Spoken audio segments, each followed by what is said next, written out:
안녕하세요. 정리된 책상입니다. 이번 시간에는 지난번에 만들었던 파트 2에서 완성된 플라스틱 책꽂이를 이용해서 V-Ray 렌더링을 하는 데까지 진행을 해볼 거고요. 장면 연출과 카메라 잡기, 그리고 돔라이트를 HDR 이미지를 이용한 돔라이트 표현까지 진행을 해보도록 하겠습니다. 자, 그러면 지금부터 시작하겠습니다. 제가 구현했던 거는 총 3개 정도의 물체가 같이 있었는데 3개 정도 같이 놓기 위해서 이거 하나 전체 잡아서 메이크 그룹 하겠습니다. 이렇게 하고 그 다음에 복사를 하나 하겠습니다. 복사해서 이동 일단 이건 다 닫아놔야겠네요. 더블 클릭하고 끝에 스냅을 잘 잡아서 수직으로 수평으로 이렇게 움직여서 닫힌 모양, 이것도 스페이스바 이동 툴 끝에 잡아서 Y축 락을 걸어야 됩니다. 락을 걸어야 여기 스냅을 잡아도, 그러니까 여기 스냅을 잡아도 이게 옆으로 이동하지 않아서 안 붙게 되죠. 자, 스페이스바 그리고 끝에 클릭. 자, 이렇게 하면은 수평으로 움직여서 이렇게 이제 붙을 수 있는데, Y축에다 락을 걸고서 움직이면은 여기 스냅을 걸더라도 이제 옆에 위치만 똑같아지지 옆으로 붙지 않는다는 거죠. 자, 이렇게 해서 하나 만들었고요. 그리고 이쪽에도 하나 이건 이제 돌리겠습니다. 복사를 먼저 하고 돌리겠네요. 이제 이쪽에다가 선택하고 컨트롤 키 복사한 다음에 시프트랑 가운데 눌러서 이동하고 이렇게 이동하고 확대 축소해서 자리를 잡았습니다. 그래서 이쪽에 있는 거는 이거를 45도만 돌리겠습니다. 선택하고 45도 대충 이런 형태가 나올 거고요. 이걸 잡아서 대략 위치를 잡아주고, 그래서 장면 연출하면 이제 대충 이렇게 나올 텐데, 이거는 유리관 위에다 한번 올려보겠습니다.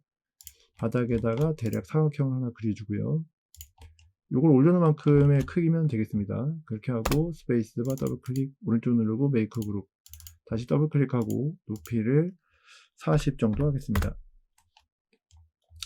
자, 그리고 빈 공간 클릭, 그 다음에 아크 툴 이용해서 여기다가 이렇게 곡선을 만들고 분홍색이 뜨면 더블 클릭, 바로 곡선이 그려지고요. 선 선택한 다음 미러기는 가운데 기준으로 이렇게 반대쪽으로 넘겨줍니다. 자, 스페이스바 오른쪽 누르고 메이크 그룹. 자, 이렇게 물체를 깨고 다시 그룹시키고 이런 것들이 잘 올라오면 그 전에 했던 것들이 그룹이 잘 돼 있어야 됩니다. 자, 이거 이제 같은 거리로 밀어서 없앴고요. 반대편도 똑같이 더블 클릭. 이 상태에서 옵셋 안쪽에 면을 선택하고 5 정도 두 개 주겠습니다. 자, 그리고 여기다가는 선을 하나 추가로 그려서 이렇게 여기도 추가로 그려주겠습니다. 그리고 지우개 툴로 지워주고요. 밀기 도구를 통해서 뒤쪽으로 밀어주겠습니다. 자, 이렇게 되면 이제 유리판이 하나 만들어졌고요. 자, 스페이스바 3번 연속 클릭 오른쪽 누르고 메이크 그룹. 자, 이 위에다가 이거를 올려주겠습니다. 아래쪽에 스냅을 잡고요. 여기에다가 이렇게 스냅을 온페이스라는 스냅이 뜨면 됩니다. 이렇게 온페이스라는 스냅이 뜨면 면 위에 붙여줄 수 있습니다. 이런 뜻이고요. 자리가 조금 모자른 것 같으니까 스페이스바 더블 클릭 밀기 도구를 통해서 앞쪽으로 조금 더 여유있게 자리를 주겠습니다.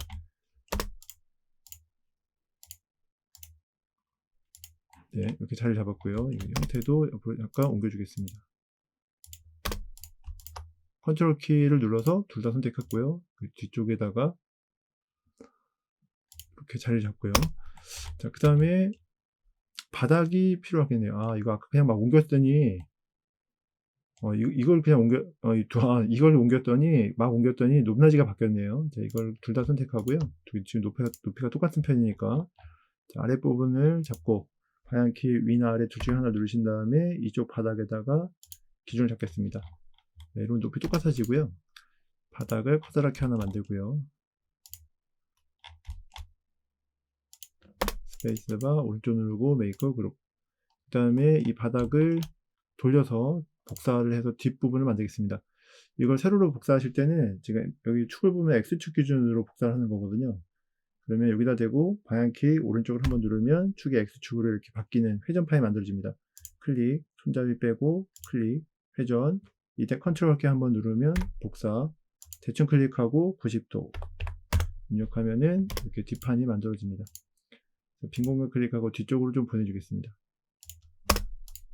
자, 여기까지 만들고 이제 장면 연출을 위해서 이렇게 뷰를 잡는 거죠. 이때 그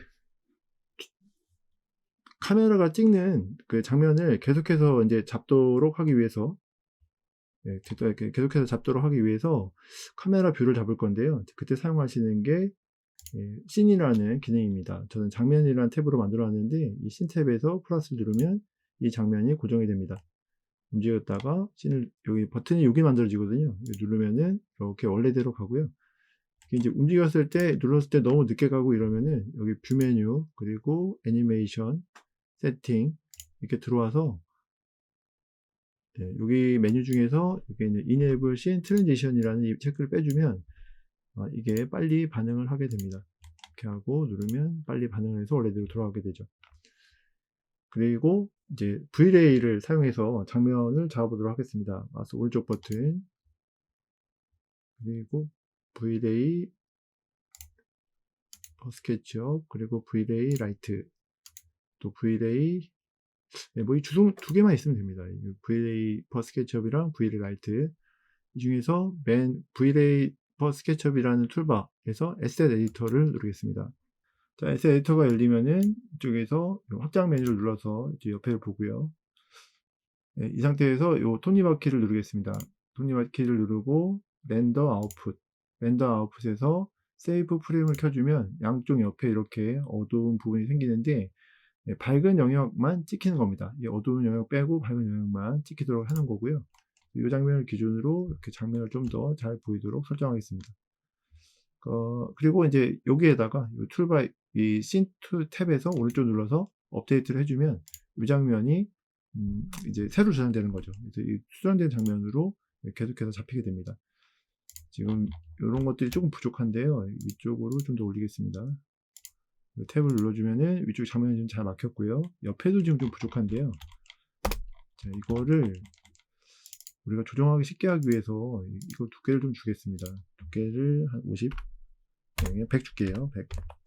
잡기 편하게 하려고 하는 거라서 이만큼 빼주고 여기도 두께를 아래쪽으로 100을 주겠습니다. 그 다음에 이면을 잡아서 이쪽으로 빼주고요. 자, 그리고 씬 탭을 눌러주면은 이렇게 영역 바깥으로 나갔기 때문에 나중에 찍었을 때 훨씬 더 자연스럽게 찍힐 수가 있습니다. 그리고 여기 이 버튼이 렌더 버튼인데요. 렌더 버튼 눌러주면은 기본적인 조명에서는 이제 이렇게만 나오는 거고요. 렌더링을 하고 조명을 세팅하고 이제 진행하는 거를 해보겠습니다. 맨 처음에 매핑을 일단 해야 되니까요. 자, 재질 탭, 어틸이라는 탭에 가서 초기화 한번 누르고 새로 만들기. 일단은 1, 2, 3으로 각각 색깔을 좀 다르게 하겠습니다. 맨 처음 거는 하늘색을 할 건데요. 약간 어두운 색, 약간 색깔을 진한 색깔 하겠습니다. 반사 같은 것도 집어넣을 건데, 그럴 경우에 이제 색깔이 좀 어두운 게 좋고요. 그리고 다 그룹을 시켰기 때문에 한 번만 찍어도 이렇게 전체가 들어가겠습니다. 이 색깔을 계속 유지할 거가 아니기 때문에 초기화 한번 누르고 새로 만들기 하고 이번엔 이름을 2번이라고 넣고 색깔을 또 다르게 바꾸겠습니다. 혹시 색깔을 약간 어둡게 하고요. 이렇게 하고 두 번째 거에 찍겠습니다. 다시 초기화 새로 만들기 그런 다음 3번이라고 하고 이번에도 색깔을 다른 걸로 찍겠습니다.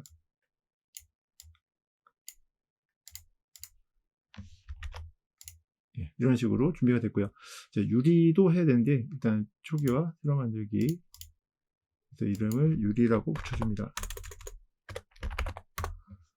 색깔은 아무렇게나 넣으셔도 됩니다. 유리의 색깔을 표현할 건 아니고 나중에 투명하게 만들면 유리 색깔은 의미가 없어지기 때문에 처음에 확인하기 위해서만 넣으시면 되고요. 이제 배경이랑 바닥도 색깔을 좀 주겠습니다. 다른 것들이 돋보일 수 있도록 바닥도 색깔을 잘 선택해서 넣어주고요.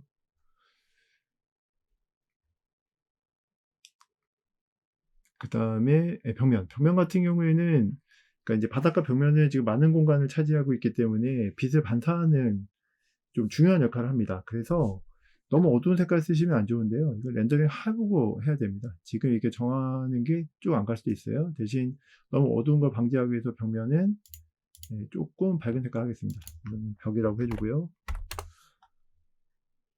회색인데 조금 명도를 낮춘 회색을 하겠습니다. 이렇게 찍어주면은 변화가 없는 것 같지만 실제로 찍혀 있는 겁니다. 이렇게 줄여가지고서 이렇게 해보면 회색이죠. 이걸 찍어주면은, 자, 그리고 다시 렌더링 해보겠습니다. 렌더링 할 때는 중간중간에 컨트롤 S 같은 걸 눌러서 저장을 해주시는 게 좋고요. 기본적으로 V-Ray를 이제 렌더링을 하면, 뭐, 그냥 봐도 그렇게 나빠 보이진 않죠. 근데 지금 같은 경우에는 이제 태양이 떠 있는 상태이기 때문에, 이렇게 그림자 같은 것들이 보이는데, 이런 거 없애고 진행을 해보겠습니다. 자, 우선은 에셋 에디터에 가서 조명을 찍어주면 여기에 선라이트가 켜져 있는데요. 자, 선을 선택하고 여기에서 버튼을 이 부분을 눌러서 꺼줍니다. 그 다음 여기 톱니바퀴 모양 눌러서 여기 아래쪽에 인바이러먼트라는 항목이 있는데요. 자, 인바이러먼트에 가시면은 여기 백그라운드에 여기에 들어가 있는 게 스카이라는 맵인데 그거 체크를 빼줍니다. 이게 태양이 떠 있을 때 그거랑 반응해서 주변을 밝게 해주는 맵인데요.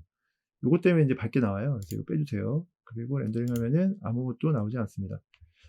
이렇게 해야지 조명을 집어넣고 이제 이 상황에 맞춰서 우리가 조명이나 어떤 연출을 할 수 있는 거거든요.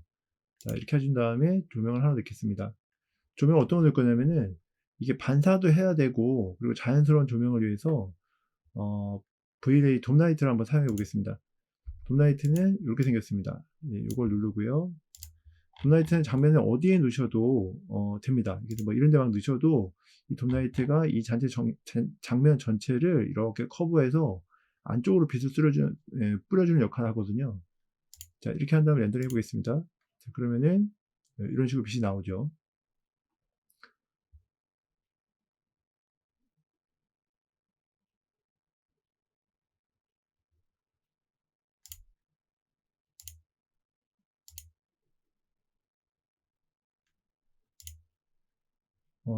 그리고 이 돔라이트에다가 HDR이라는 이미지를 적용을 해볼 건데요.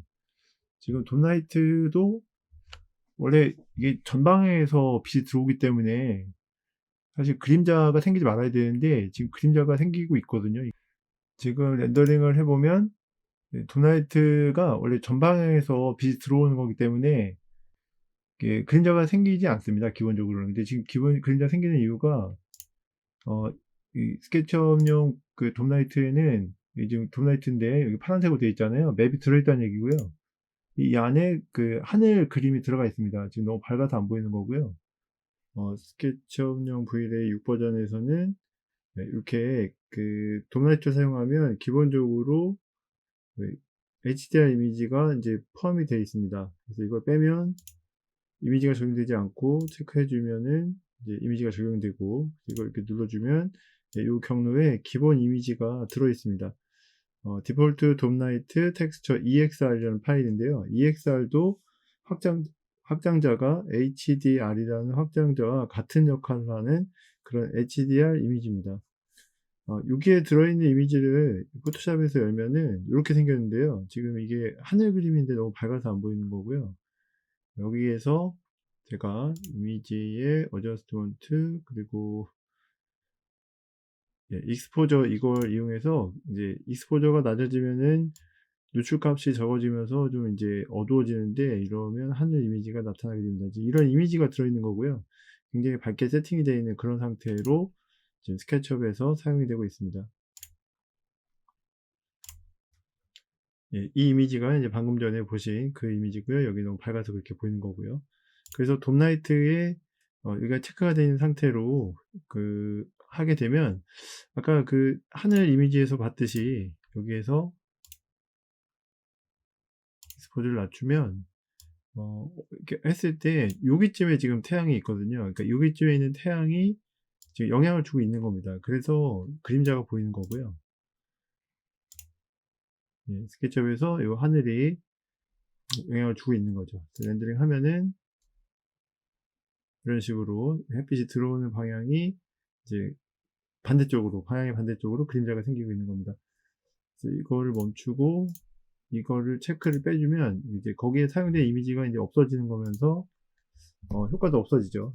효과는 없어지는데 돔라이트 자체가 없어지는 건 아니기 때문에 전체 그 돔 표면에서 안쪽으로 고르게 빛이 들어오면서 이제 밝아지는데요. 자, 이거를 강도를 한 30 이 정도 올려보겠습니다. 체크하고 렌더링 해주면은 전체적으로 빛이 고르게 들어오기 때문에 밝게 보이긴 하는데 그림자가 안 생기죠. 아까랑 틀리게. 이거는 돔의 표면에서 안쪽으로 고르게 빛이 들어오기 때문에 이런 현상이 생기는 겁니다. 그래서 자연스럽게 빛을 표현하기 위해서는 돔라이트를 쓰시면은 주변의 환경광이라는 게 만들어지면서 자연스럽게 표현할 수가 있습니다. 아까처럼 이제 태양 같은 걸 갖고 있는 그런 조명 그런 맵을 쓰시면 태양광 아래에서 그림자가 생기는 모양도 보실 수가 있고요. HDR 헤븐이라는 사이트에서 이렇게 HDR 폴리헤븐이라는 사이트랑 HDR 헤븐이랑 같은 사이트인데요. 여기 들어가서 여기에서 에셋에서 HDR을 선택하면 HDR 이미지를 선택하실 수가 있습니다. 여기서 실내에 해당하는 이런 이미지들을 골라서 적용하시면 되고요. 네, 실내에 해당하는 이제 요런 거에다 하면 되겠죠. 이거 받아보겠습니다. 선택하고 그다음 뭐 용량이 너무 큰 건 안 하셔도 됩니다. 뭐 한 2K 정도만 하셔도 괜찮습니다. 가로로 한 2000 픽셀 이 정도 된다는 얘기인데 그 상태에서 다운로드를 받으면 됩니다. 네, 이런 이미지가 좀 받아진 거고요. 스케치업 5 버전을 쓰고 계신 분들은 이 돔라이트를 적용하시려면 돔라이트에 HDR 이미지를 적용하시려면은 우선은 이 이미지가 미리 적용이 안 돼 있을 수도 있으니까요. 여기서 오른쪽 누르면 클리어를 할 수 있는데 이거는 이제 스케치업 5 버전, 5 버전을 쓰고 계시는 분들이 이렇게 하셔야 되는 게 아니라 이게 빠져 있을 때 이제 이런 식으로 빠져 있거든요. 만약에 스케치업 6 버전을 쓰고 계시는 분들은 그냥 클릭하시고 아까처럼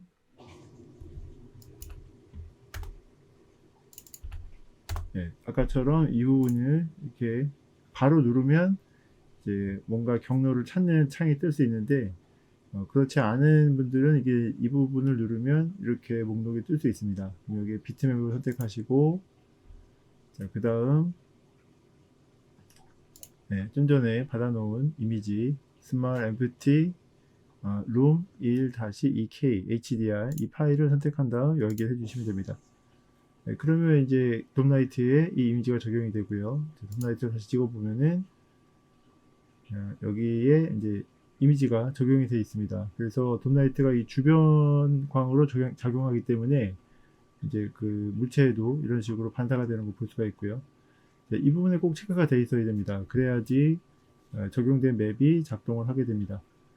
자, 이 상태로 렌더링을 해보겠습니다. 그러면 돔라이트의 이미지가 그대로 적용이 된 건데요. 자, 적용된 돔라이트를 보면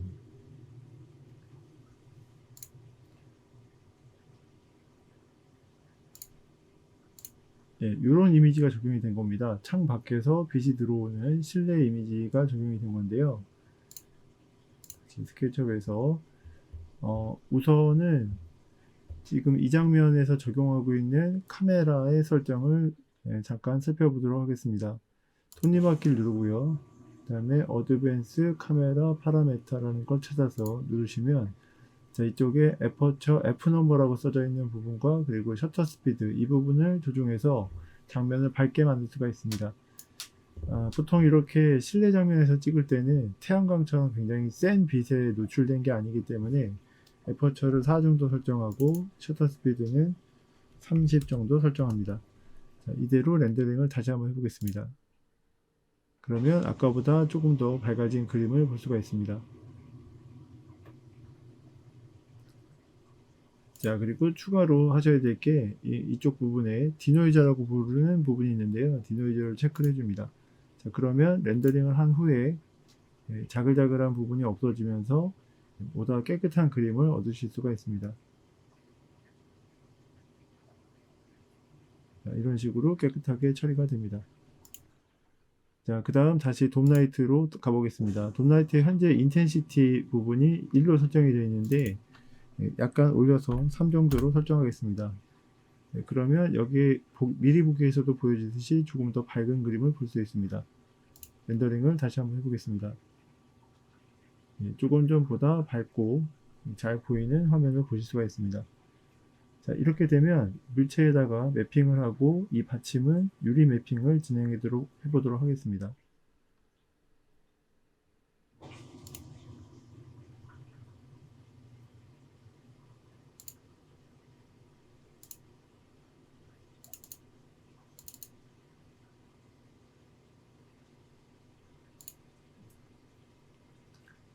자, 물체 매핑을 하실 때는 셀렉트 탭 그리고 스포이드 그리고 물체를 당겨줍니다. 그리고 에셋 에디터에 들어가서 이런 식으로 기존의 매핑이 선택된 걸 확인하신 다음 Vray MT의 아래쪽에 리프렉션 부분을 열고 리프렉션 컬러를 흰색으로 바꿔줍니다. 그리고 렌더링 하시면 이런 식으로 반사 재질이 만들어지는 걸 볼 수 있습니다.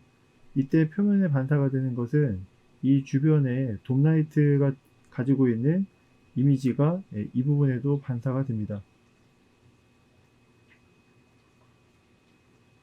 이렇게 표면이 약간 반질반질하게 보이는 것을 보실 수가 있습니다. 자, 그림을 조금 더 확대해 보겠습니다.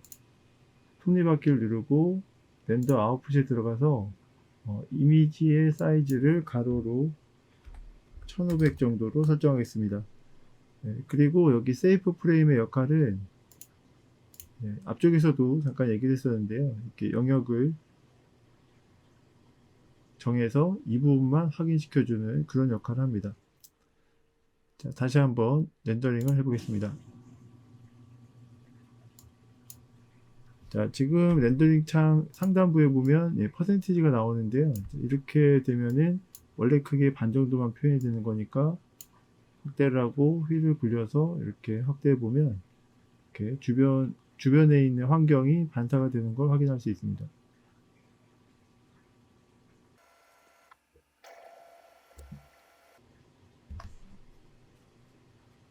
자, 이런 식의 결과물이 나오는 것을 확인할 수 있고요. 이건 단순히 반사만 집어넣은 거고요. 자, 옆에 있는 물체들도 매핑을 수정해 보도록 하겠습니다. 셀렉트 탭 스포이드 물체를 찍어주면 자, 해당 재질이 이렇게 찍히고요. 자, 여기에 에디팅 Vray를 눌러줍니다. Vray 5 같은 경우에는 이렇게 뜨지 않고 바로 설정 화면이 보여질 수도 있습니다. 이번에는 리프렉션을 사용하지 않고 아래쪽에 코트 부분을 열어서 코트 어마운트를 올려줍니다. 자, 이것은 표면에 매핑, 그러니까 코팅을 한 것 같은 효과를 낼 때 표현해 주는 건데요. 자, 이렇게 해주고 렌더링을 해주겠습니다. 그러면 표면에 코팅한 듯한 효과가 물체에 적용이 됩니다.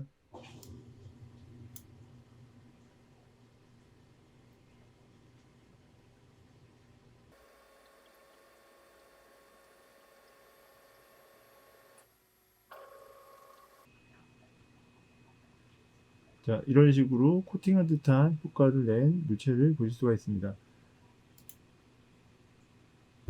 돔라이트에 가서 잠시 설정을 보겠습니다. 돔라이트를 찍고 아래쪽에 내려가 보면은 옵션이라는 항목이 있는데요. 자, 옵션에서 인비저블이라는 항목은 체크해 주게 되면 돔라이트의 형태 자체가 보이지 않게 됩니다. 그리고 이 형태가 보이게 되면 그 보여지는 형태가 이제 반사체에 보여지게 되는데요. 자, 이때 여기 에펙트 리프렉션이라는 부분을 체크 빼주면 반사에 표현이 되지 않습니다. 돔라이트에 그려진 이제 이미지가 반사에 표현이 되지 않습니다. 자, 이대로 렌더링을 다시 한번 해보겠습니다.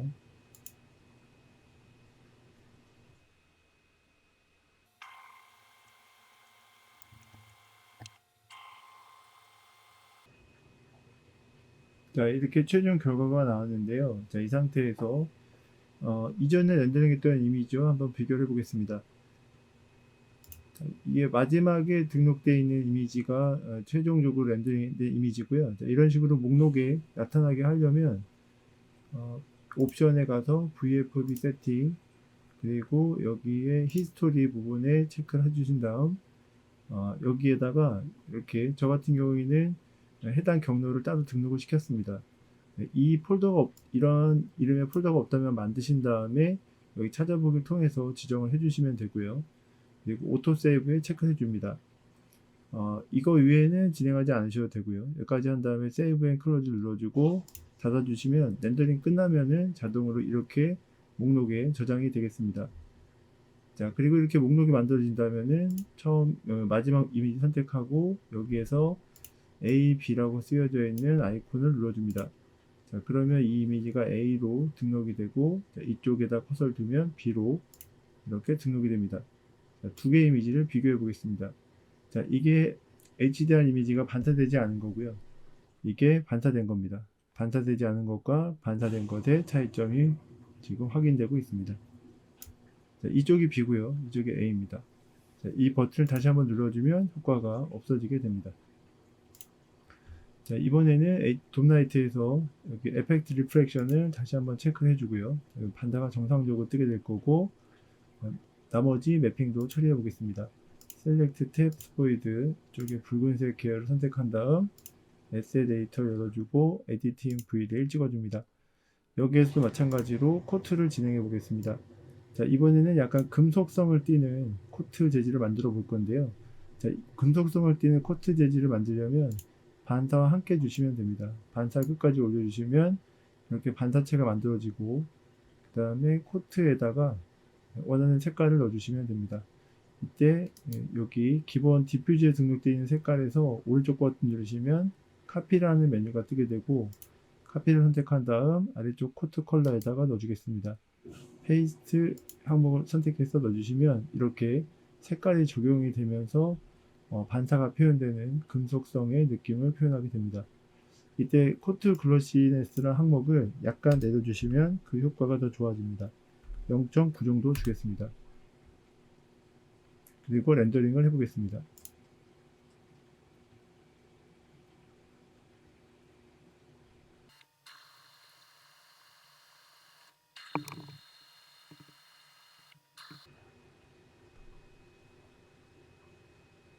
네, 이런 식으로 색깔을 띠면서 반사 성질도 같이 갖는 그런 재질을 표현할 수가 있습니다.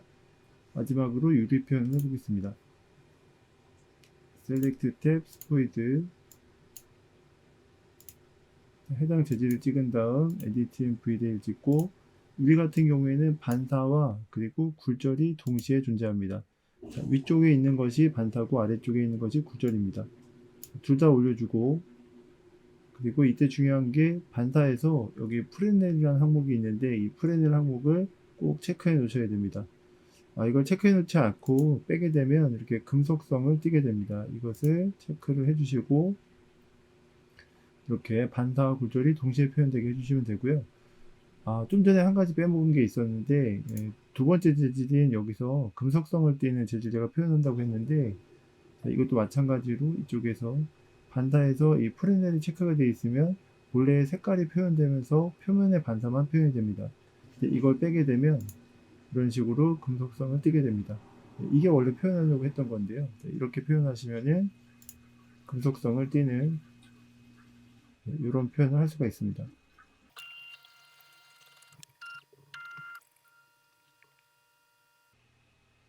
이런 식으로 금속성을 띠는 재질을 표현할 수가 있습니다.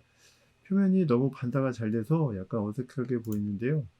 자, 이거는 이 반사를 최고값으로 주고 반사에 해당하는 글로시가 1로 되어 있기 때문에 그런 건데, 자, 이것도 0.85 정도로 수정하겠습니다. 그럼 표면이 좀 뭉개지면서 반사체가 조금 덜 반사되도록 보이게 됩니다. 이것도 다시 한번 렌더링을 해보겠습니다.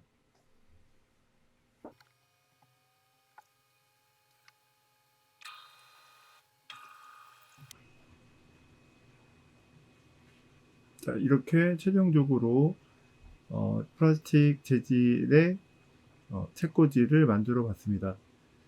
그리고 아마도 많은 분들이 궁금해 하실 수도 있는데, VDA 세팅의 이쪽 글로벌 일루미네이션은 현재 브루트포스와 라이트 캐시를 사용했습니다. 기본 설정을 그대로 사용했고요.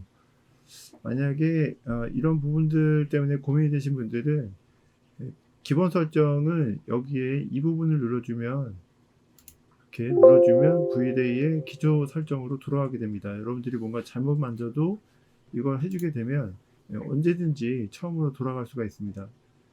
지금 옆쪽에 검게 되어 있던 부분도 없어졌죠. 자, 세이브 프레임을 눌러주고, 사이즈는 아까 좀 약간 컸어요. 그래서 한 1000 정도 입력을 하겠습니다. 그리고 여기를 그냥 미디엄 정도로 놓고 렌더링 하시면 됩니다.